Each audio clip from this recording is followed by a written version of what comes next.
Ahoy, folks, and welcome to another Game Explained discussion. I'm your host, Tris, and I'm joined by special guests Chanel and Hawk to discuss the Pokémon Presents for the Pokémon 25th anniversary. So, there's a lot to unpack here, and we're all Pokémon nerds here. Where do you guys want to start with this? Oh boy, where to start? There's a lot to unpack, yeah. We could start easy with by going in order and go with the 8 to 10 minute long little montage they had at the beginning of basically everything Pokemon. Yeah, that was a really cool montage. There's so much history in the Pokemon franchise. It's so easy to forget every single thing they've done. And just how giant the franchise is. There's so many things in there that I didn't even remember, and I was like, whoa! But they did a really good job with that. There were some things I never even knew existed. I think this was during the Gold and Silver part where, or it might have been, but there was this little Pokemon mini device. Yeah. I think that was a Japan-only thing. I never knew that existed. That was crazy. Yeah. It was a bunch of little mini games on a little Tamagotchi system. Or the wand. I almost laughed too because I thought that they pulled out like a Game Shark or something. I'm like, wait a minute, that's not. That shouldn't be in there. They had this wand at one point where they were waving this wand and all these Pokemon characters were coming out of it. I was I wish I had that when I was a kid. That looked awesome. Yeah, really. there were some nice things. The little arcade thing was there. I don't remember around what time. It had triple battles too. And I was like, wow, okay, it's actually really neat. It was a great way to look back on the series as a whole over 25 years, honestly. And the Pokemon Snap. A bit. The printing of the little stickers. I was like, oh my gosh, I remember that. That was cute. That Blockbuster. Was all the nice little callbacks. The nice shout out to Blockbuster. It's wild though to see the fact that 25 years later, all the things that we've had for this series and how big it's become. And I mean, it didn't even touch upon some of the massive amounts of impact it has. They got close. They had the Mewtwo statue in the Pokemon Tokyo store, and I don't recall if they showed the manhole covers that are throughout Japan, but those are definitely big too. There's I'll definitely put that on screen, but there's all sorts of things, and it's really fun to see. But to open with that, I know people were really antsy. It was a perfect suspense growing video, but it was also super exciting. I love how they even had a section for the vehicles at the end, all of the airplanes and it was such a flex. It was the ultimate Pokemon flex. So good for them. They even did those really expensive clothing lines. I was really surprised by that. It was kind of like an ad as well. It was very clever. It was getting you all excited and emotional and primed, and then they're like, "Oh, we also make customizable clothes." It was a commercial inside of a commercial. Yeah. And that's pretty good marketing there. Yeah.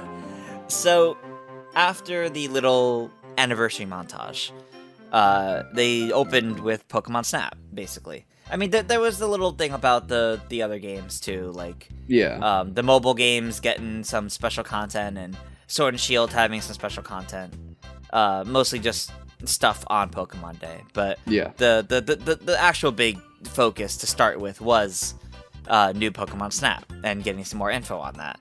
And slightly disappointing they didn't show off Labo VR support, but sorry, Andre. That would have been fun. That would have been so cool. From what they showed of the gameplay though, and how it really does seem first person, nothing's stopping you from using the default Labo VR, but the special camera device is what we all want to work with it. Yeah. But I love what they're doing, how the whole game is one big photo mode.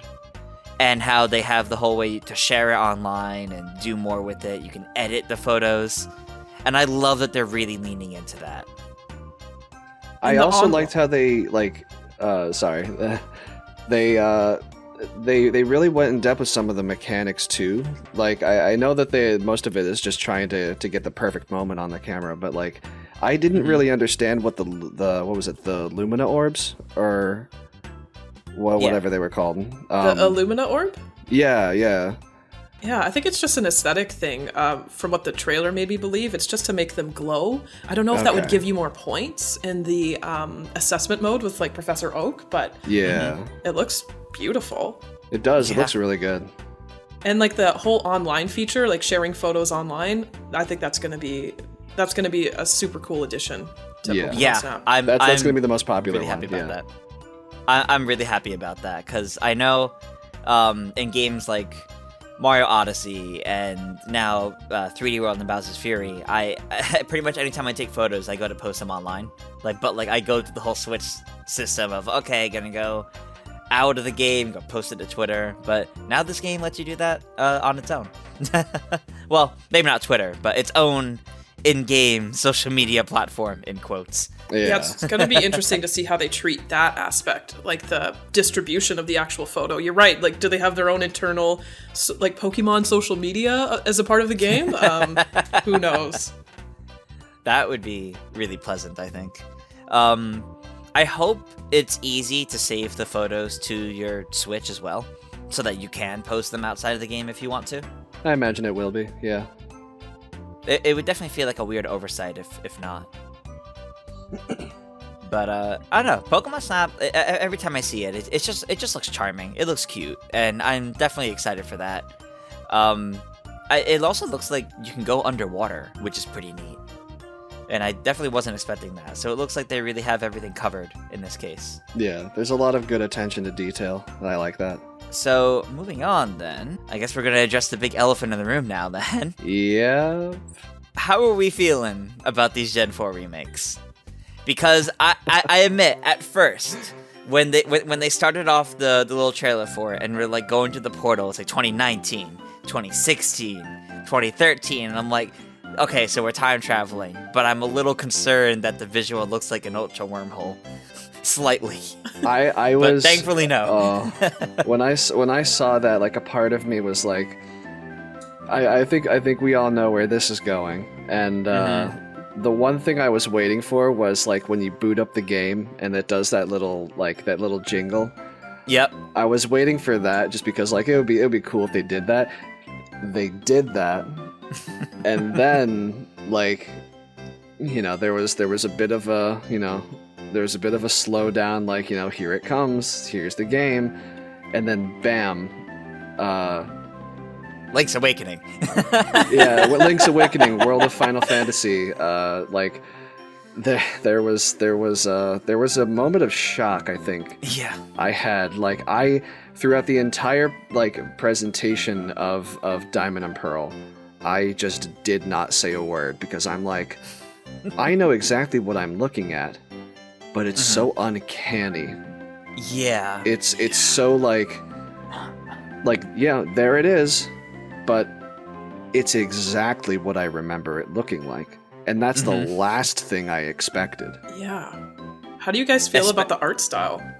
I think it's good. I'm torn because like I love it because I love the idea of like what Link's Awakening did of here's here's that original art style you remember, but we turned it into 3D and here's how we translated it, and it looks nice. Yeah, but does. It is so not what I was expecting. I'm like I do like the chibi stuff. I think that's okay. Like it fits what the games looked like back then. You know, it's 1-to-1, but I don't like how they then show, like, you know, what the trainer models would look like, kind of like, you know, the scale of, like, Sword and Shield, like, how those character models look like. In battle. I don't like how the game, like, how it looks fundamentally changes between you being in the overworld and you being in battles, because that looks like two entirely separate games. And it just feels weird. Like, Oras didn't have, like, Omega Ruby and Alpha Sapphire, they didn't really have that issue as much. But looking at these games being, like, a lot lower of a scale than even those games, and then seeing that difference is just, it's weird. It doesn't feel right. Yeah, it is weird. I'm not a fan of the art style. I hate to say it, but yeah. I'm not a fan of that chibi style in general, but I was hoping it would be kind of more of the Sword and Shield look. But I do like how it is faithful to the original. But you're right, it is so weird, like seeing the battle style and then seeing the overworld view. It's not jarring, but it is weird. Yeah, the like faithfulness. it worked in. Yeah, I was saying, it worked in 2D where you had the 2D sprite in the overworld, and then when it turned into battle, you had the full sprite of like the whole look. It worked then, but this isn't exactly that. No, and the faithfulness of the game, like while that's great, you know, the nostalgia is off the charts here. That does kind of worry me about how faithful they're going. And I'm not saying like, you know, being less faithful to the original is a bad thing, but from what I can at least recall, you know, way back when I played this game in middle school, I'm still not a fan of HMs. I'm still not a fan of like the quality of life that the game was. I'm certainly not a fan of how making a team or breeding mechanics. Like I'm not a fan of how that stuff worked. And also not really a fan of how there was only really like 2 or 3 fire types in the entire game. That's true. like that there's a lot of stuff that was really great with Diamond and Pearl, like tons of legendary Pokemon to go and find, like it was its own little side quests. You'd have little mini stories in between fighting the gyms, unlike what we have with Sword and Shield. But there is a lot of like there are a lot of things with Diamond and Pearl that are really inconvenient, and if they really do make a 1-to-1, game remake, then it's just reintroducing those problems back. Like my assumption going into this was like, if we get these games, they're probably going to incorporate a lot of the quality of life stuff that they've like worked on for Sword and Shield and the expansion pass. Like they're gonna put that in there, make like a definitive version of Diamond and Pearl that has all of these great changes that improves upon the quality of life, that makes it, you have a Diamond and Pearl game that's on the scale of Sword and Shield, even if it would come with its own issues, whether it's with graphical fidelity or otherwise, but like at least it would be, games we experienced in the past, but in the modern context. And I don't feel like we're getting the latter. We're just getting how the games were back then. I feel I think that Pokemon players nowadays, we could kind of expect those quality of life updates, especially with all the newer generation of players, how they're used to playing Pokemon now versus how we used to play Pokemon back in the day. I don't think they would skip those quality of life updates. I don't think they would either, but it's just one of those fears. Because if they're not like bringing any of the newer like battle mechanics or moves or even Pokemon, like we don't know if they're going to keep the original, like I forget how many it was for the regional decks for Diamond and Pearl. Like we don't really know how big these games are going to get, how how much support is the online multiplayer going to be, because they did show a little bit of that, like that one room you could enter from the top floor of the Pokemon Center. They did show that. That's right. That area. That's right. That you can interact with like other players or like friends or whatever. If it is like that, then we'll still probably have the GTS. We'll probably only have the Battle Tower and the Battle Frontier, not the Platinum version. And it's possible we might not even have the Platinum storyline at all. Yeah, that's something I wanted to address here too with what you just mentioned. The fact that it seems like it's just Diamond and Pearl. Yeah. Which could, sure, Omega Ruby, Alpha Sapphire were just Ruby and Sapphire, and then they had the extra thing afterwards for the Emerald content. But I don't know if they'll do that here. This, like, the fact that this seems to be such a, I don't want to say one-to-one remake, but the fact that this is such a faithful remake, it actually does have me wondering if it'll even be compatible with Sword and Shield at all. Like, yeah, is this going to completely divide the player base, or is this going to be like, back in Gen 6 with Omega Ruby Alpha Sapphire having connectivity with X and Y. Yeah, it's really uncertain. Yeah, I honestly don't know. Because like there is still like a lot that the game has to offer, but in regards to like the longevity for, I don't know, give or take like 1 or 2 years until the next mainline game, whether it be Gen 9 or whatever, there is a lot riding on the replayability of the game. It kind of reminds me a little bit of Pokemon Let's Go Pikachu and Eevee, how like I believe there was multiplayer for that game, but it was severely limited because of the limitations that they chose to place in those games, and people still were like, I'm just gonna go play Sword and Shield because like that's where all of the stuff is.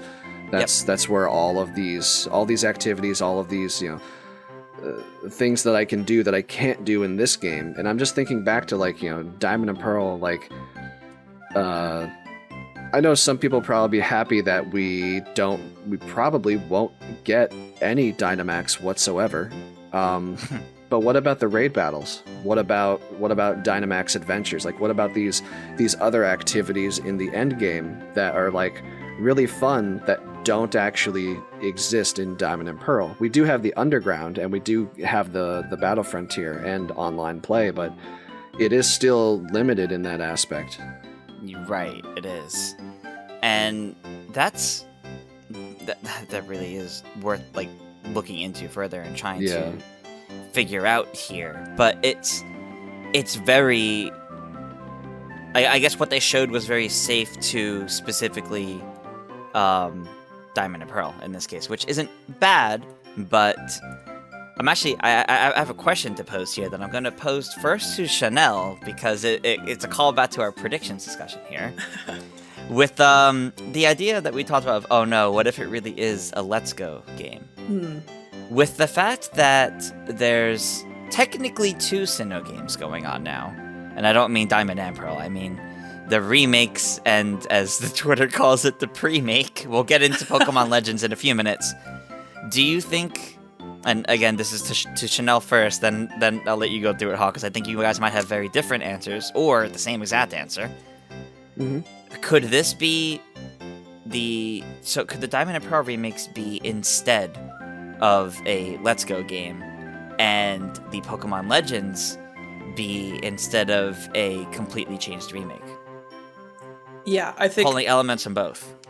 I think that was my thought watching the reveal, is that we're not going to do Let's Go mechanics in Diamond and Pearl. I think it's going to be a faithful remake or revamp, not necessarily a remaster. But I definitely do see like the new open world. Pokemon Legends Arceus. I do see Pokemon Legends Arceus borrowing more of those mechanics, especially with how they were catching the Pokemon. Really reminded me of Let's Go. I just hope that with Diamond and Pearl, I really hope they don't dilute the gameplay, as in I hope they don't make it too easy, and I hope they don't hold our hands the whole way through the experience like the Let's Go games did. But yeah, I do see some elements of Let's Go within the Legends, the new title. Yeah, Legends is an interesting one, because like that's not just like any Pokemon game. Like that's a full blown like single player RPG. That's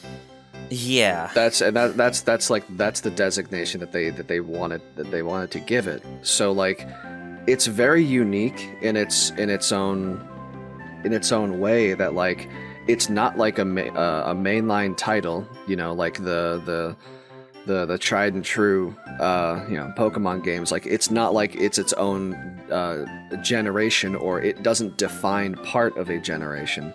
It's its own thing. It is just a Pokemon RPG that isn't like the other Pokemon RPGs. Yeah. And I think that's actually a really that's an interesting sort of perspective for them to take in regards to like how they want to take the series going forward. But the question kind of remains, like we do have the remake, you know, the traditional the traditional Pokemon game, but it's a game that's been scaled back so much so to the point where they're trying to replicate how the game looked back then and felt back then and literally played back then. Right. So what do we do in regards to like the modern context past Sword and Shield? Do any of these really push that in that direction, or are they sort of taking it in whatever direction they want to go? Is that what we're looking at here? And I think that's like I think that's most likely what's going on. I like how they called it a pre-make. I think that was just cheeky banter, but See, yeah. See, the implication behind calling it Pokemon Legends Arceus, the implication there is that we can get more Pokemon Legends games based on other regions. If this does well. And it becomes its own little series of Pokemon games. Theoretically, at least. Because I think if it was just going to be a one-time thing they were only doing in this case, I think just calling it Pokemon Legends would have sufficed. But to specifically subtitle it Arceus, I think is telling. Yeah, 100%. They're gonna if this new format works, I think they're gonna take it as far as they want to take it. I would totally play a Pokemon Legends Mewtwo. That would be awesome. Oh my goodness! Could you imagine? That would be so cool. Oh, but they'd have to retcon, or maybe they wouldn't have to retcon, because Mewtwo is only something that happened in like, you know, Modern Pokemon. Modern, yeah. I guess modern Pokemon or There's whatever. No not laboratories. Not feudal Kanto or Sinnoh or anything like that. We're already having that weird kind of retcon with that because they're true. you have the Pokeballs, you have your Pokedex, like, but Professor Oak invented these, didn't he? Did Professor Oak actually steal this ancient technology? Tris, it's a oh god, what was it? It's an alternate universe. It could be. It's an alternate universe. There you go. I will say that. More parallel universe lore in Pokemon, just so we need. I love the fact that this feudal era, this ancient era, and it's still the Diamond and Pearl protagonist, just in different outfits. I found that so funny. I almost lost it on stream when I saw that. Like, it was still them. How do you know you're in the Sinnoh region? Well, it's okay. You've got the same two playable characters. Yeah. Oh my god. Isn't the point of the game, like, the main characters are trying to create the first Pokédex? Like, they're trying to collect all this knowledge? Where are they putting it? Are they just, because, like, the Pokédex doesn't writing exist. on scrolls. Yeah, they're just, like, writing on stone tablets, and they have to carry it around everywhere? I don't know. It'll be ancient stone tablets. It's the not Sheikah slate. That's what they'll... Yeah. So since we've obviously translated a bit into Pokemon Legends here, let's actually talk a little bit more about it, because the main things already being talked about online here is Pokemon Legends Arceus feels like taking the wild area elements of Sword and Shield and combining it with Breath of the Wild. Of all things. Oh yeah, that was on Twitter. Someone was comparing the opening of Breath of the Wild to like the opening of Pokemon Legends, and it is almost a shot-for-shot remake. I retweeted it. It's so funny. It totally has got the Breath of the Wild thing going on. Yeah, I mean, this is their attempt to really try and embrace the like an open world game in the context of Pokemon. Like that's It's a very ambitious project if it works out. It's just what they can do with it. Like there's so many different possibilities, you know, because like open world games are you know they are linear games to an extent, and Pokemon is a very linear RPG series, but. A lot of open world games, like the activities you can do, like it allows you to sort of choose where you want to go and what you want to do.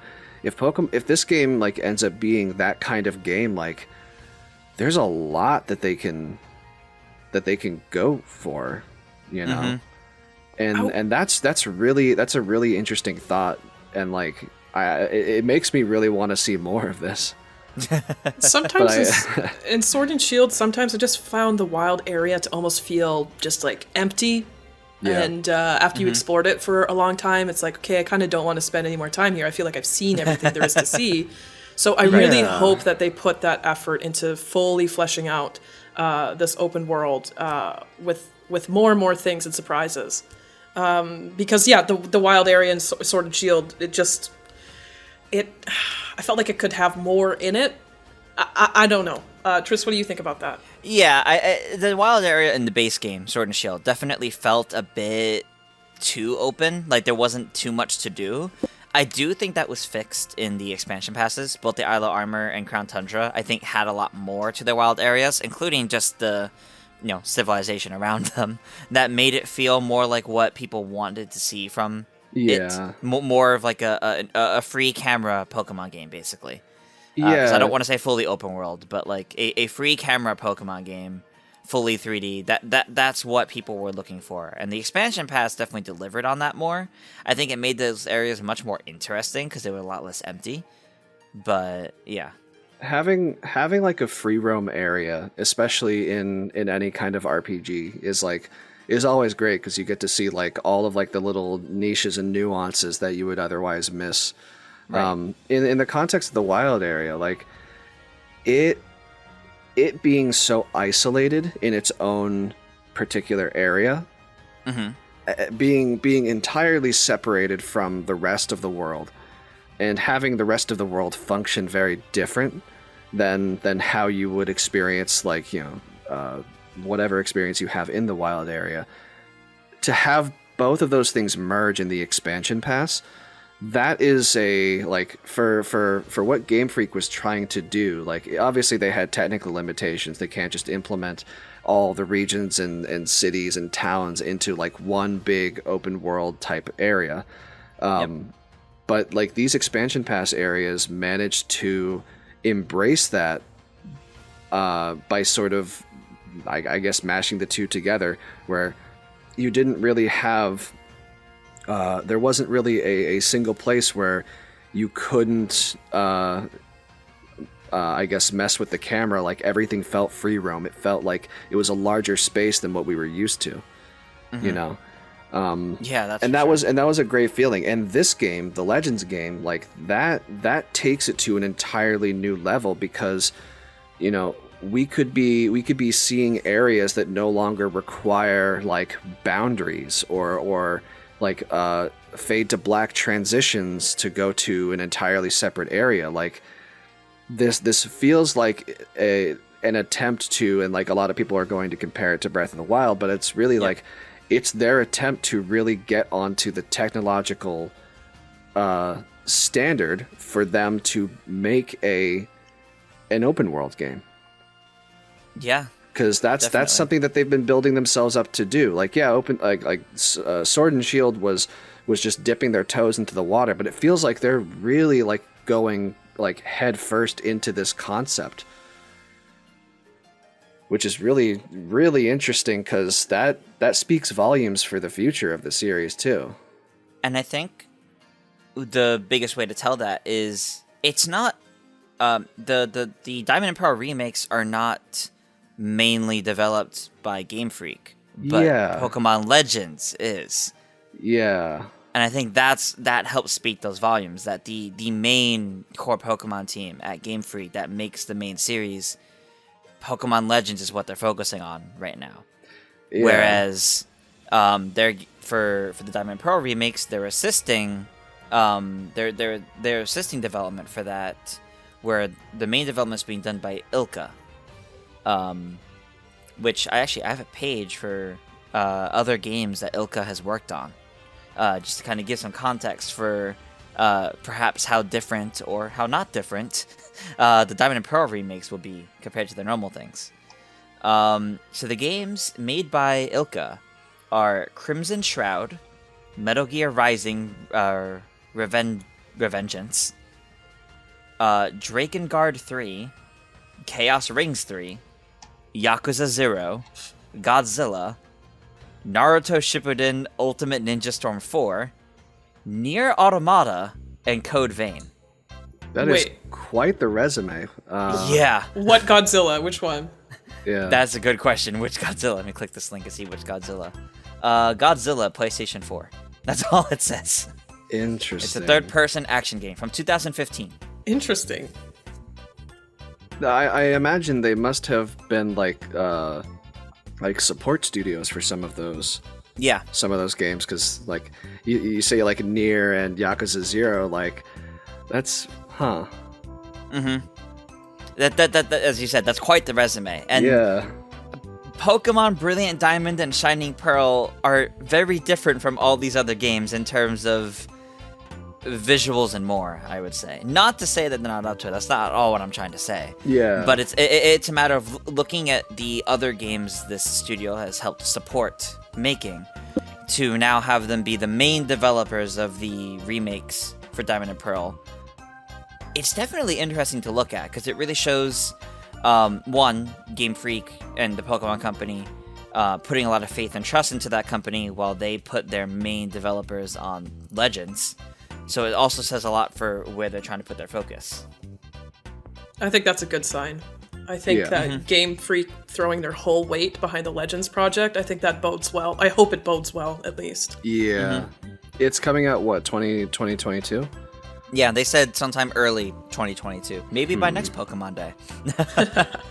I mean, we'll definitely see, because this is definitely going to be like Pokemon and their mainline titles have always been like, you know, they always work on a schedule. They've got to do things that cooperate with like the anime, the trading cards, merchandising, and all that stuff. So there's a bit of a not a rush, but like, you know, they have to hustle a little bit. But these games are sort of like, it kind of feels like these games can sort of exist on their own without having to really be like a major foothold in that plan.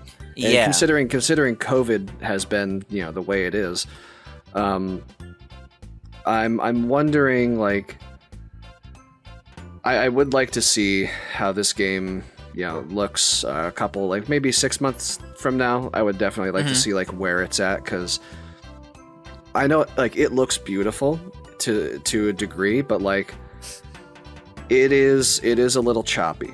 A lot of the Pokemon that I saw, like for like a couple of seconds, like it looked like they were running at like 2 frames a second. It was really rough. And if it's coming out early next year, I am going to be I'll be cautiously optimistic, but more so cautious than optimistic. Yeah, That's fair. The gameplay footage looks like a super initial alpha build, and let's hope that that's just like the early look of it, because like some of those characters were running like you said, like 2 frames per second. So I hope they can I hope they'll fix that for sure. Absolutely. They got time. They got time, but gosh. They do. Though this begs the question, if this is their big title that main Game Freak folks are working on for early 2022, do you think that might be the only big Pokemon game we get next year? Actually, in terms of like along the lines of a mainline. Yeah. Usually like with Let's Go and Sword and Shield, the development of Let's Go and Sword and Shield happened like roughly around the same time. Right. They were working on those games like side by side. I know that Let's Go was the first one because there was this one, I think like a breach or whatever, that showed that one of the Pokemon Sword developer builds came from Pokemon Let's Go. Okay. Or I think it might have been the other way around, but like I know that was I believe that was the case. But yeah, like they do tend to nowadays they do seem to work on things like either one after the other, or like, you know, at the same time. At the same time or roughly near the same time. So if this is the game that they're really pumping all of their all into it, it's possible we might not see a mainline title for quite a while. Yeah.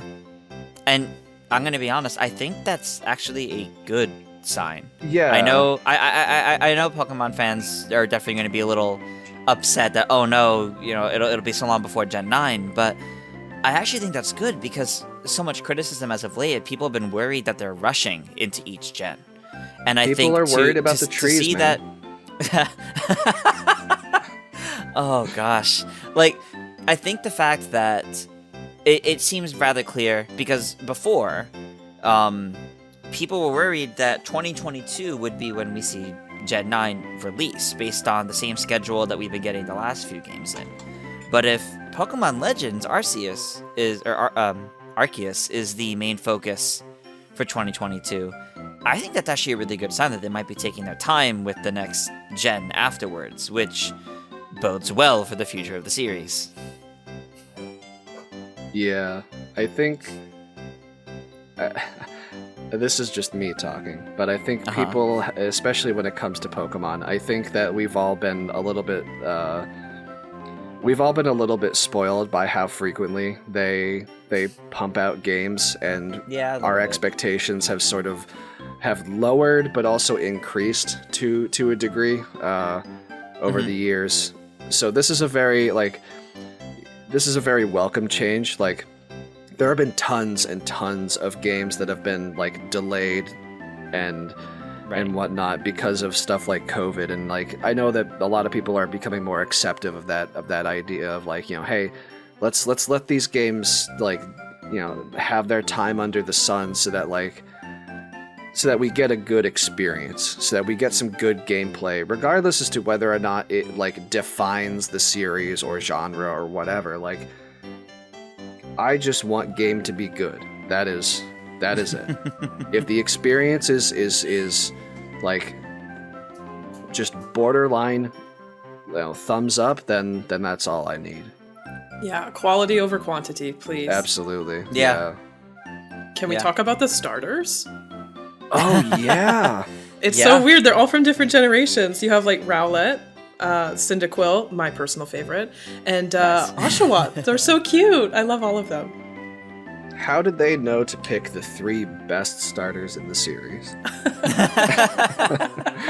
I think what I love about that too is it implies that they could do more with other regions in the future. So again, the implication of maybe there could be more Pokemon Legends games if this does well. And even though this is the Sinnoh region, that there may be more than just Sinnoh Pokemon. That is true. It's Rowlet of a Pokemon was so surprising to me to see that. It's just like, what? That's so recent. Like, okay. Yeah, like, I mean, they have the excuse, like these Pokemon were brought in from other regions, but it's like, wait, I thought we were building the first Pokedex. Now you're just bringing in whatever you want. Yeah, really. Like, settle down, man. We haven't even gotten through the rest of the region yet. Yeah, they're just importing all these different Pokemon. They're like, okay, make a Pokedex out of this. I don't know. We have Island Bird and City Otter, and then we've got Cyndaquil. Like, come on. Fire Gopher, or whatever his name is. Isn't he a hedgehog? Something like Oh my god, that's a great Fire Hedgehog. Okay. Or I might be confused myself. I don't remember. Well, before we fully start wrapping up, let me get from each of you here one thing one kind of gut feeling you're feeling right now towards the Diamond and Pearl remakes, because that's the big thing here first. I'll let Chanel go first. What's your gut feeling right now on the new Diamond and Pearl? My gut feeling is not very surprising. It's just like the state of how things have been going the past few years. I think that these remakes are not going to make everyone happy, but they're going to make a section of people very, very happy. So that's my gut check on these releases. That's fair. What about you, Hawk? I think I can speak for a lot of people right now and say that I put my expectations very, very high up there. In comparison to what we got, because I wasn't just expecting like a remake. I was expecting a remake, but to be brought up in the modern day standard and to have carried over and evolved some of the quality of life stuff, kind of like how Oras did it. I was expecting basically a similar transition. Yeah. Yep. And so I think like at one point I was shocked. I was I was a little bit disappointed, but at the same time, if it's still the same games, it's still gonna be good. At the end of the day, that's really all it is, you know. I would say, you know, go into all. I'm personally gonna go on to this a little bit more positive because I think that I think the experience, whether it changes or not, it's still gonna be fun. Yeah, I think that's a great way to put it.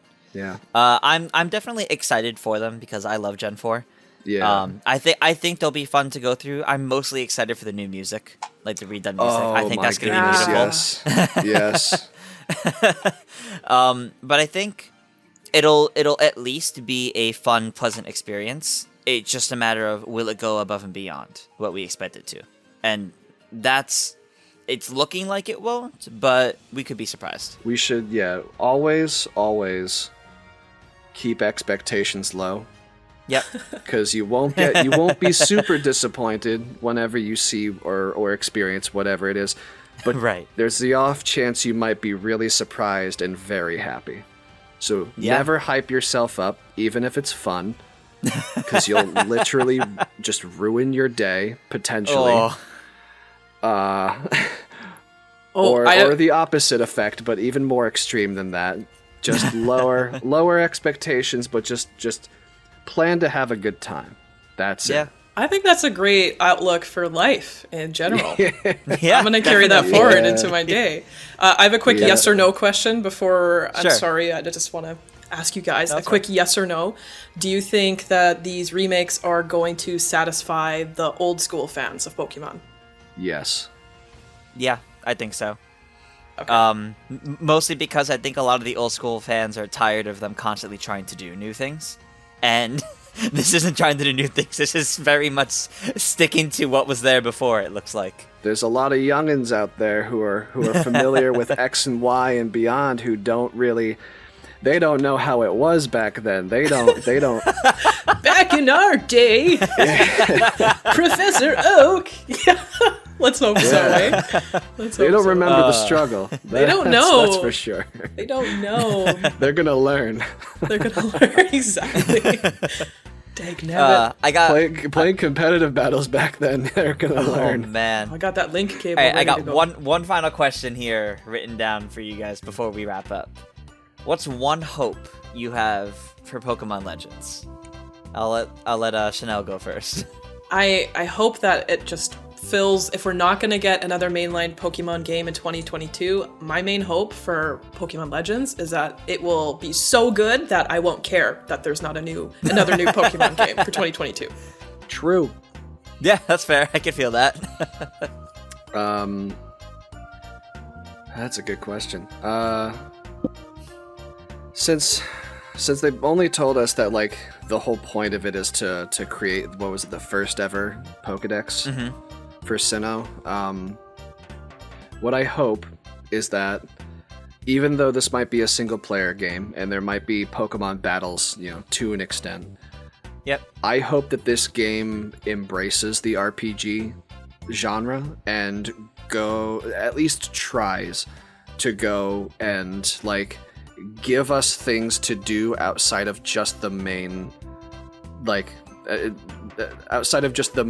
point of the game, because that's how you make that lasting impression. You give people things to do. That's one of the things with open world games, is that sometimes people look at the world and they're like, wow, there really isn't anything over here other than just land.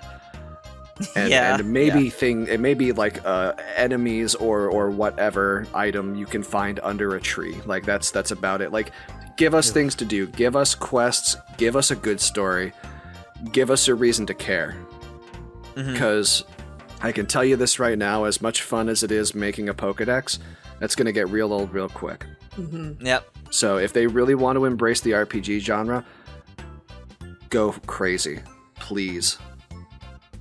Yeah, if we want to spend the whole game just making a Pokédex, go play Pokemon Snap. That's literally the point of that one. Yes, absolutely, literally. But can I collect items under trees in Pokemon Snap?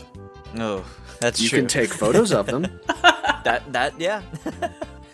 I guess to answer my own question, I hope for Pokemon Legends that it ends up with more than what we're expecting right now. Like, I hope it has a solid story. Like you mentioned, they lean into the RPG side of things. I hope there's a solid story to follow with Arceus to actually give us more lore to the land. Because if they can do that well, they will get people wanting that for more regions. You know, how these regions came to be, and how civilization started there, and how certain Pokemon ended up there, and more backstory to these legendaries. They got something that could be really promising if they do it right, and I just hope it delivers on that. I mean, if we have to fight God, we're gonna fight God. I'm ready to throw hands. I don't mind. Listen, almost every Pokemon game is all about a small electric mouse throwing hands with a god of some kind. It's true. It's true. Alrighty. Well, I think with that about wraps up this discussion. So, Chanel, where can people find you at? Find me on Twitter at ChicoGames5. Alright, and Hawk, what about you? You can find me on Twitter at HawkLiam. That's capital H Hawk and capital L Liam. And you can find me on Twitch at Hawk Insanity. Links also on my Twitter page. Alright, and we will make sure to include links to all those down in the description below. So, thank you all so much for watching, and make sure to let us know your thoughts on all these Pokemon announcements down below. Make sure to subscribe to Game Explained for more on Pokemon and other things gaming as well.